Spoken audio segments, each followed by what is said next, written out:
L'histoire du prophète Adam, le commencement de l'humanité. Introduction. Avant que la première pierre ne soit posée sur terre. Avant que les montagnes ne s'élèvent ou que les mers ne grondent.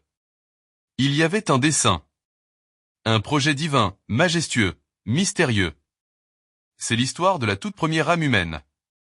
Voici l'histoire du prophète Adam, le père de l'humanité, le premier être humain créé par Dieu.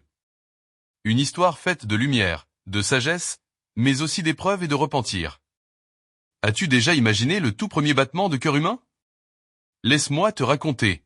1. La création d'Adam. Il y a des milliards d'années, dans un monde que nous ne pouvons qu'imaginer, Dieu annonça aux anges, « Je vais établir un vicaire sur la terre. » Sourate Al-Baqarah, verset 30.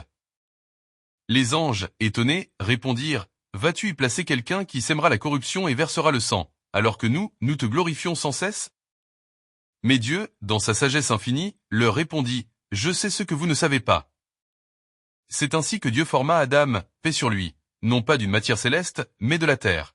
Une argile modelée, façonnée, mélangée à de l'eau. Une création à la fois humble et puissante. Il lui insuffla ensuite son esprit, et ce fut le souffle de vie. Adam ouvrit les yeux. Il vit. Il entendit. Il pensa.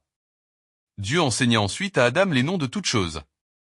Il lui donna le savoir, la connaissance, et en fit le plus noble des êtres. Puis il présenta Adam aux anges et leur dit, « Prosternez-vous devant Adam. » Et tous se prosternèrent, par obéissance à Dieu, sauf Iblis. 2. L'arrogance d'Iblis. Iblis, parmi les plus dévoués à Dieu avant la création d'Adam, était en réalité un djinn. Quand l'ordre divin tomba, il refusa de se prosterner. « Je suis meilleur que lui. Tu m'as créé de feu, et tu l'as créé d'argile. » Sourate Al-Araf, verset 12. Ce fut la première manifestation de l'arrogance. Iblis devint le tout premier rebelle. Dieu le maudit et le bannit de sa miséricorde. Mais Iblis, consumé par la jalousie et la haine, fit une promesse, « Je les détournerai tous, sauf tes serviteurs sincères. » Ainsi commença la guerre invisible entre le bien et le mal, entre l'homme et le diable. 3. Adam au paradis et la création de Hawa, plus connue sous le nom d'Ève. Dieu installa Adam dans le paradis, un lieu de paix, de beauté indescriptible, de fruits délicieux et de lumière éternelle. Mais Adam était seul. Dieu créa alors Hawa, Ève, à partir de lui, pour lui tenir compagnie. Deux âmes, unies dans l'amour et la pureté, vivaient ensemble dans la félicité. Dieu leur dit, « Mangez de tout ce que vous voulez, mais ne vous approchez pas de cet arbre. » Un seul interdit. Mais Iblis, rusé, attendait son moment. Il s'approcha d'eux, semant le doute dans leur cœur. « Votre Seigneur ne vous a interdit cet arbre que pour que vous ne deveniez pas des anges ou des immortels. » Sourate Al-Araf, verset 20. Adam et Hawa finirent par céder. Ils goûtèrent aux fruits interdits, et perdirent aussitôt leur innocence. Ils se couvrirent, honteux, et Dieu les interpella. « Ne vous avais-je pas interdit cet arbre ?» 4. Le repentir d'Adam et la descente sur terre, environ 400 mots. Mais Dieu est le tout miséricordieux. Adam regretta. Il pleura, pria, et demanda pardon. « Seigneur, nous avons fait du tort à nous-mêmes, et si tu ne nous pardonnes pas, nous serons parmi les perdants. » Sourate Al-Araf, verset 23. Dieu accepta son repentir. C'est ici que réside la grandeur d'Adam, non pas dans l'absence de faute, mais dans sa sincérité à revenir vers Dieu. Cependant, la conséquence était inévitable. Ils furent envoyés sur terre.